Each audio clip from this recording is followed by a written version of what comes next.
Hello student, আশা করি তোমরা ভালো আছো। আমিও ভালো আছি।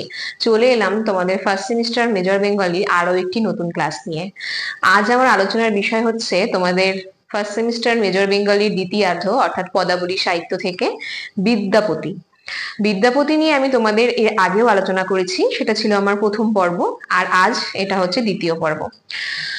দেখো, মধ্যযুগে আমাদের পদাবলী সাহিত্যে যে কয়জনকে আমরা শ্রেষ্ঠ বলে জানি, তেনারা হলেন বিদ্যাপতি, চণ্ডীদাস, জ্ঞানদাস এবং গোবিন্দ দাস। তো এর আগে আমার ভিডিওগুলোতে তোমরা দেখতে পাবে যে আমি চণ্ডীদাস সম্পর্কে আলোচনা করেছি বিস্তারিতভাবে, এবং তারপর আমি বিদ্যাপতিকে দুটো পর্বে ভাগ করে বোঝাচ্ছি। আগের দিন বিদ্যাপতির যে আলোচনাটা হয়েছে সেটা যারা দেখোনি তারা অবশ্যই দেখবে, সেখানে তার ব্যক্তি জীবন আলোচনা করা হয়েছে। আর আজ আমি আলোচনা করব তোমাদের তার যে কাব্যগুলো রয়েছে সেই কাব্যগুলোর আলোচনা, এবং তাকে বাংলা সাহিত্যে অন্তর্ভুক্তিকরণের কারণটা কি সেটা। তাহলে চলো, কাজ শুরু করার আগে তোমাদের একটা ইনফরমেশন দিয়ে রাখি। আমাদের জ্ঞানজ্যোতি কোচিং সেন্টার থেকে কিন্তু অনলাইন ক্লাস শুরু হয়ে গেছে। তোমরা যারা ভাবছো যে আমাদের সঙ্গে যুক্ত হবে তারা অবশ্যই খুব তাড়াতাড়ি আমাদের সঙ্গে যোগাযোগ করো। বিভিন্ন কলেজে তোমাদের ইন্টারনাল এক্সাম শুরু হয়ে গেছে, এবং তোমাদেরকে তোমাদের নোটস গুলো পেতে হলে কিন্তু তোমাদেরকে আমাদের সঙ্গে যুক্ত হতে হবে। প্রত্যেকটা টিচার রয়েছে তোমাদের জন্য, অভিজ্ঞ শিক্ষক শিক্ষিকারা রয়েছে তোমাদের জন্য, প্রত্যেকটা মেজর মাইনরের জন্য শিক্ষক শিক্ষিকারা রয়েছে। তারা তোমাদের জন্য উন্নত মানের নোটস তৈরি করছে, সাজেশন রেডি করছে। তো আমাদের সঙ্গে যুক্ত হয়ে যাও। আমাদের সাথে যুক্ত হতে গেলে তোমাদের যে হেল্পলাইন নাম্বারে যোগাযোগ করতে হবে সেটা হচ্ছে 6295916282, এবং আরেকটি নাম্বার আমাদের 7076398606। এই দুটো নাম্বারে ফোন করে তোমরা তোমাদের কোর্স ফিস যা কিছু জিজ্ঞাসা রয়েছে করে নিতে পারো। আমাদের কিন্তু 6 মাসের ডিউরেশনটা, 6 মাসের, ঠিক আছে? তাহলে চলো শুরু করছি। আমি বিদ্যাপতি সম্পর্কে ব্যক্তি জীবন আগেই আলোচনা করেছি। আজকে যেটা আলোচনা করব সেটা হচ্ছে তিনি তার যে অন্যান্য গ্রন্থগুলো রয়েছে সেই গ্রন্থগুলো পদাবলী সাহিত্য তো তিনি রচনা করেছেনই, তো সেগুলো বাদ দিয়েও আমরা দেখতে পারি যে হচ্ছে আরো কয়েকটা রচনা রয়েছে তার। সেই রচনাগুলো তার কোন মানে কার কার পৃষ্ঠপোষকতায় তিনি সেগুলো লিখেছেন সেগুলো চলো আগে জেনে নিই। প্রথমেই আমি বলবো যে তার প্রথম রচনা ভূপরিক্রমা, যেই রচনাটি তিনি দেব সিংহের পৃষ্ঠপোষকতায় লিখেছিলেন। এরপরে আসছে কীর্তিলতা। কীর্তিলতা সম্পর্কে তোমরা একটু একটু জানো, কেননা আগের দিন আমি বলেছিলাম যে তিনি কীর্তিলতা গ্রন্থে নিজেকে খেলন কবি বা খেলুড়ে কবি বলেছে। তো এই সেই কীর্তিলতা গ্রন্থ, যে গ্রন্থটিতে কিন্তু আমরা দেখতে পাই কীর্তি সিংহের পৃষ্ঠপোষকতায় তিনি রচনা করেছেন, তার নামেই কীর্তিলতা গ্রন্থ নামকরণ করেন। এরপরে রয়েছে কীর্তি পতাকা। কীর্তি পতাকা রচনাটি তিনি শিব সিংহের পৃষ্ঠপোষকতায় কিন্তু রচনা করেছেন। পুরুষ পরীক্ষা। পুরুষ পরীক্ষা রচনাটি তিনি পুরাদিত্য, তখন রাজা ছিলেন পুরাদিত্য, তার পৃষ্ঠপোষকতায় রচনা করেন। দুর্গা ভক্তি তরঙ্গিনী, তখন ছিলেন রাজা ভৈরব সিংহ, তার পৃষ্ঠপোষকতায় তিনি দুর্গা ভক্তি তরঙ্গিনী গ্রন্থটি রচনা করেন। এরপরে আসছে শৈব সর্বস্ব সার এবং গঙ্গা বাক্যবলী। এই দুটো গ্রন্থ বিশ্বাস দেবী এনার কিন্তু পৃষ্ঠপোষকতায় তিনি বিদ্যাপতি এই দুটো গ্রন্থ রচনা করেন। দান বাক্যবলী এবং বিভাগসার। বিভাগসার সম্পর্কে তোমরা জানো, এর আগের দিন আমি বলেছিলাম এটাকে বলা হয় বিদ্যাপতি আত্মজীবনীমূলক গ্রন্থ।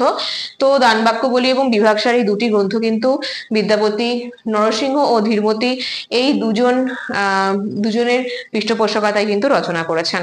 তাহলে দেখো তার রচনাগুলো কি কি রয়েছে: ভূপরিক্রমা, কীর্তিলতা, কীর্তি পতাকা, ঠিক আছে, দান বাক্যবলী, গঙ্গা বাক্যবলী, দুর্গা ভক্তি তরঙ্গিনী, এগুলো যে বিভাগসার, লিখনাবলী, এগুলো প্রত্যেকটা হচ্ছে আমাদের বিদ্যাপতির লেখা রচনাবলী, এবং কার পৃষ্ঠপোষকতায় লিখেছে সেটাও আমি তোমাদেরকে দেখিয়ে দিলাম।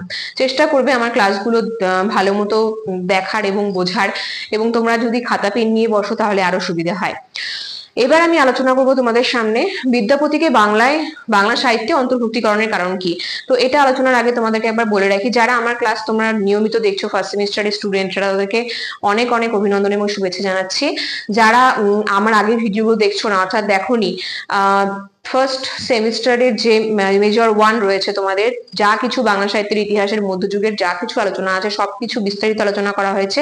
সেই ভিডিওগুলো তোমরা দেখো। তোমরা যদি দেখে যদি উপকৃত হও অবশ্যই আমার সাথে থেকো, আর আমাদের অফিসিয়াল চ্যানেলটি কিন্তু সাবস্ক্রাইব করে নিও, তাহলে সবার আগে নোটিফিকেশন তোমাদের কাছে পৌঁছে যাবে।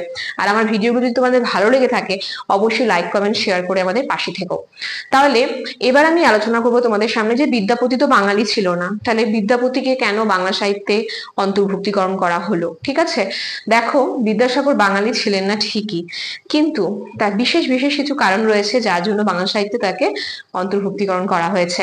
তার প্রথম যে কারণটা আমি তোমাদেরকে দিয়েছি, বোর্ডে লিখে দেখো।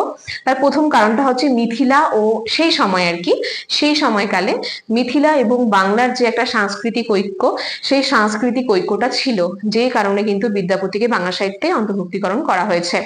দ্বিতীয়ত, স্বয়ং যে আমাদের চৈতন্যদেব, শ্রী শ্রী চৈতন্যদেব, তিনি কিন্তু আমাদের এই বিদ্যাপতির যে বৈষ্ণব পদগুলো ছিল সেগুলো স্বয়ং নিয়মিত তিনি রসসাধন করতেন, যে কারণেও কিন্তু বিদ্যাপতিকে আমাদের বাংলা সাহিত্যে অন্তর্ভুক্ত করা হয়।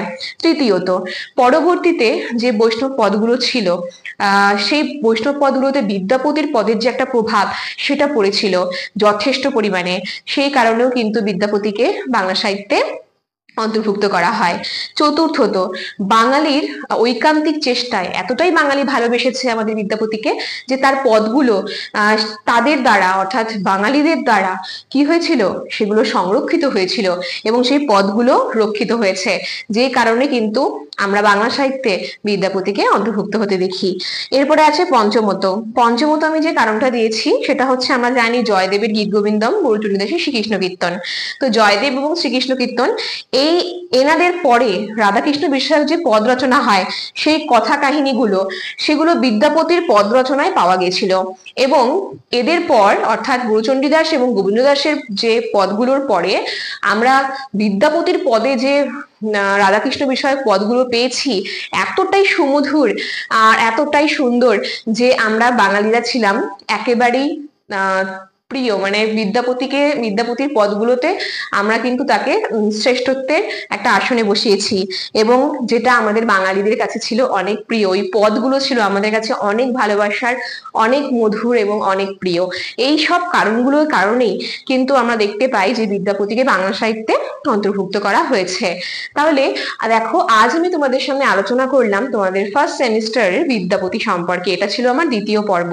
প্রথম পর্ব যারা দেখোনি তারা অবশ্যই সেটা দেখে নেবে। তাহলে চলো, আজ আমার ক্লাস এখানেই শেষ হচ্ছে। দেখা হচ্ছে নেক্সট ভিডিওতে আরো একটি নতুন ক্লাস নিয়ে। সুস্থ থাকো, ভালো থাকো, আমাদের চ্যানেলকে ভালোবেসে আমাদের সাথে থাকো। ধন্যবাদ।